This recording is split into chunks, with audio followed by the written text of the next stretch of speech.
Can you hear us? Yes, sir. I can hear you loud and clear.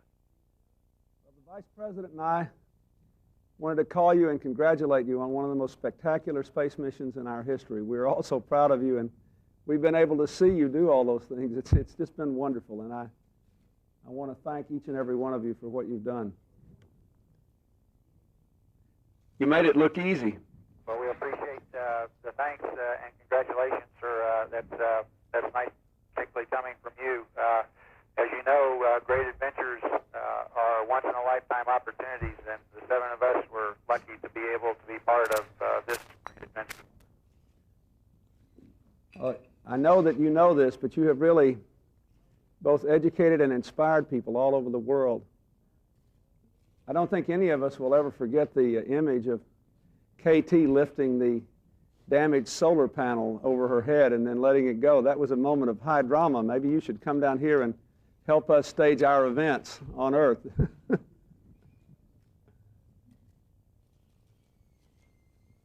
think it's easier to throw away solar panels.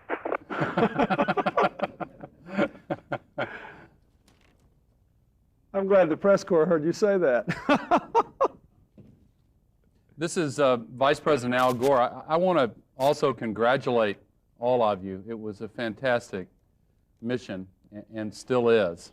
And I think that most Americans see your success not only in terms of the specific mission you have successfully performed, but also as a symbol of NASA on the way back and NASA being restored to its place in our country, inspiring future generations, inspiring people with the can-do spirit that we associated NASA with during most of its history. And I think you can be proud of that accomplishment as well. I know that the spirit of your mission and the whole feeling of the team on the ground and everybody in NASA, including Dan Golden, who is here with the President and me, has been just remarkable and has symbolized NASA turning the corner, if you will, and coming back strong.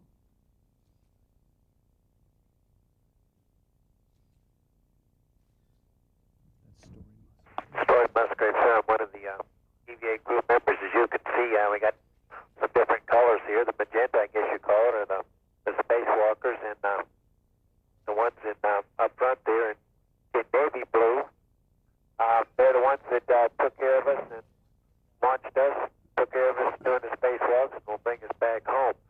But what you say, what it took was incredible attention to detail and an incredible amount of energy to identify what surprises might come up and try to assure that we would get the job done. An immense amount of training, but I think it did. The challenge was a very, very ambitious mission to restore Hubble, to fix the spherical aberration, to restore Hubble so that it will be good for many, many more years of science. A very ambitious mission, but it did take the kind of stuff that we have, and that's mostly attention to detail, identify surprises, turn over every stone, and give it all the energy we got. It also took at least one person who was making his fifth journey into space.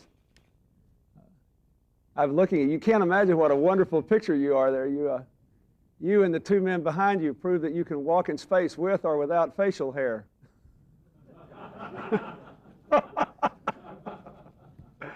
I tell you, yeah, well, and he's both. Another thing that you did, I believe, to follow up on what the Vice President was saying, I think you gave an immense boost to the space program in general and to America's continuing venture in space. In this last session of Congress, we had quite a struggle to preserve the space station and an adequate ongoing budget for NASA because we were cutting so much else. And I'm really gratified that we were able to do it, and I hope that this stunning example of what can be accomplished will really reinforce the support for America in space, both in the Congress and in the country. I think it will. All of you were just absolutely wonderful. We want to also add a special welcome to the Swiss member of your team, because it's really symbolic to have an American shuttle with a Canadian robotic device operated by a Swiss astronaut. It's symbolic of the international nature of the space program now, and as we look forward to even closer cooperation and collaboration with Europe and Canada and Japan and now Russia, the whole world will see the space program once again as a symbol of the highest aspirations of humankind. It's been a wonderful mission. Well, I feel very privileged to have been selected for this mission as a representative of the European Space Agency. As you know, the European nations participated in this program in the design, in the manufacture, in the exploitation of the scientific results, and I feel really very privileged and happy to have been selected as a crew member, as a foreign crew member on this mission.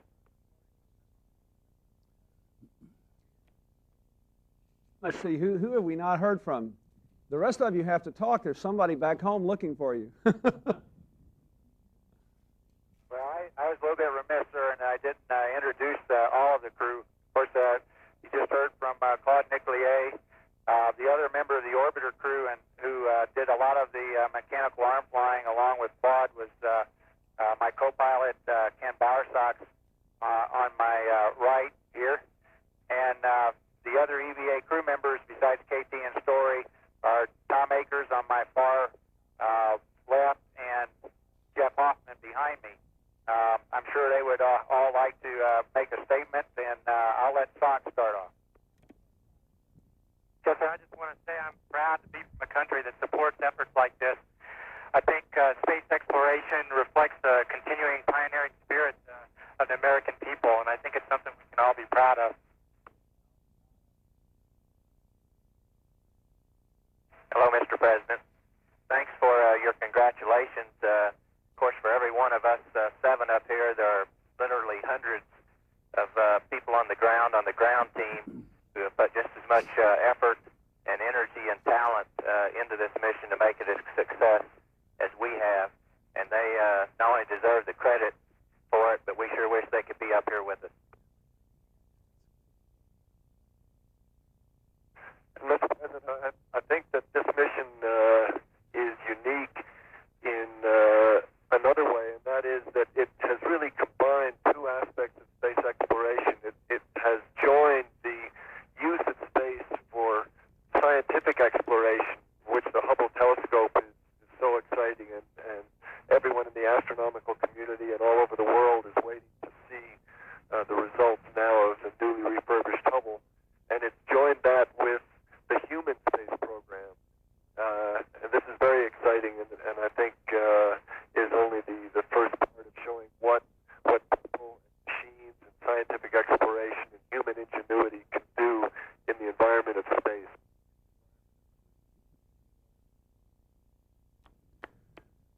Well, thank you all. Let me just say again that we are all so proud of you, and I appreciate what each and every one of you have said. It's a real clear message about not only your incredible abilities and your courage and the support you got from all those hundreds of people helping you back down here, but of the profound importance of our country continuing its adventures in space. We depend on it down here for so much scientific knowledge, and we're going to do what we can to support you and to support NASA and to support the space program. And you have taken an enormous step forward for building that kind of support, not just in the minds, but in the hearts and the spirits of the American people. And you've done it with great good humor, and we thank you so much. Mr. Vice President. Thank you. A wonderful, inspiring success story. Well, we truly appreciate those words, and we thank you for taking the time to talk with us now, and also for taking the time to be supportive of our nation's space programs. It's very important to us, and I can't tell you how proud we are to be able to represent those programs and to be able to help bring NASA back to new heights if we can do that. You already have. Thanks. Good luck.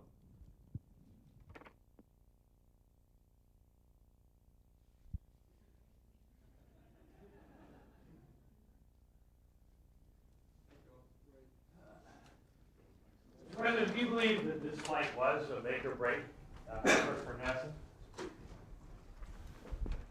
I don't know about that. I think that this flight's success, look at it.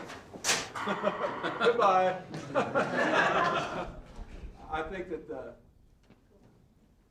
think this flight's success will plainly illustrate the importance of NASA's many missions and reinforce the understanding of that importance in the American people and the support for it. I think that. Just the pressurization. That was somewhat hissing in my response. Is it a new lease on life for the space program? Well, I think the space program got a new lease on life in this last session of Congress. After the completion of the VEST report and the redesign of the space station, and Congress reaffirming the support for the space station, and then the support we've achieved, at least from the leadership of the appropriate committees in Congress, for the Russian participation in the whole continuing vision of the space station.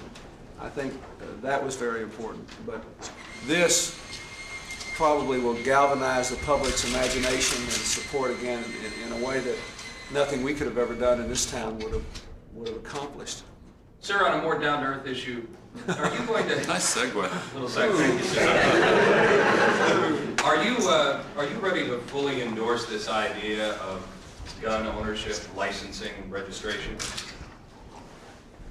Well, as I said, I want that there are a whole lot of different ideas that have been advanced in this whole area, including a much better oversight of people who actually sell weapons in the country, and a whole series of things on that. You know, that's a question of federal registration as well as some state and local registration too, at least for over-the-counter sales.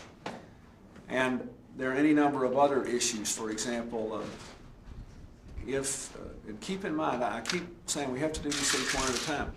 The crime bill with the amendment by Senator Feinstein, which passed the Senate, has not yet passed the House. That's a very important step, because that will be a measure of the willingness of the Congress to move forward here in banning some of these assault weapons.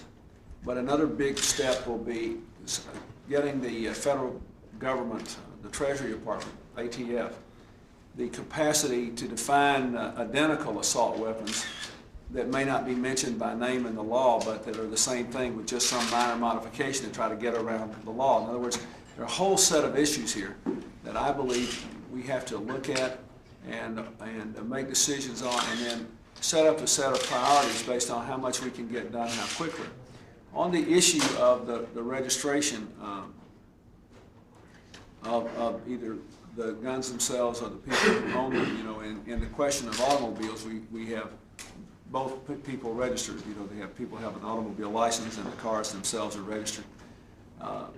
And that's all done at the state level, but a lot of the information is in national computers for law enforcement purposes.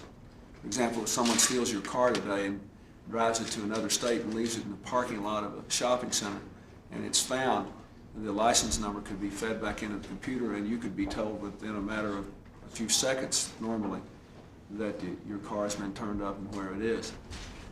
So what I am doing now is to ask the Justice Department to work with our staff to analyze all these proposals, both on the merits, is this right or wrong, and secondly, for the details, how can it be done, and thirdly, what should we do in what order? And that's what I'm looking at now. The main thing I can tell you is that we are committed to going further. The Brady Bill was a good first step. It will save some lives, especially for people who have established records of mental problems or clear criminal records. But it is nowhere near enough. It is the beginning, and we have got to move forward. I'm not ruling it out at all. I mean, I'm interested, but you heard my answer. I just think it's very important that we know exactly what we're talking about. How would it be done? What are the mechanics? How does it rank in order of priority with these other things we have to do? both in terms of what's most urgent, number one, and number two, what can we most likely get done quickest. And let me just emphasize, if you look, there was a study in one of the papers just in the last 10 days on the deaths of young people by gunshot in one of our major cities, which concluded that the increase in the death rate was attributable over a brief period of time, like over the last 5 years. We're not talking about 20, but over the last 5 years, entirely to the dramatic increase in the use of semi-automatic assault weapons as opposed to single-shot guns. That single thing had raised the death rate in the last 4 or 5 years more than any other thing. So there are lots of issues here. We're going to try to deal with them all in an aggressive and forthright way, but we have to figure out exactly what to do and in what order. The possibility of movement here has just opened up, and the American people need to keep the pressure on, and we'll keep moving. Yes. President, the North Koreans seemed pretty inflexible yesterday in their statement about their offer being take it or leave it. Is there more flexibility in private than they're showing in public? Well, let me just say, we have some hope for the continuing discussions. I wouldn't, you know, when negotiations are going on, I'm always reluctant to characterize them one way or the other, whether it's GATT or with North Korea. I just don't want to do that. But if you've asked me, have I given up on the discussions, the answer to that is no. We're aggressively pursuing. Thank you. That was really fun, weren't they? I was trying to think of some line for a story on script with all the youngsters up there or something. Yeah, you should. I couldn't think of one. I started saying we're not getting it right. I want to get it.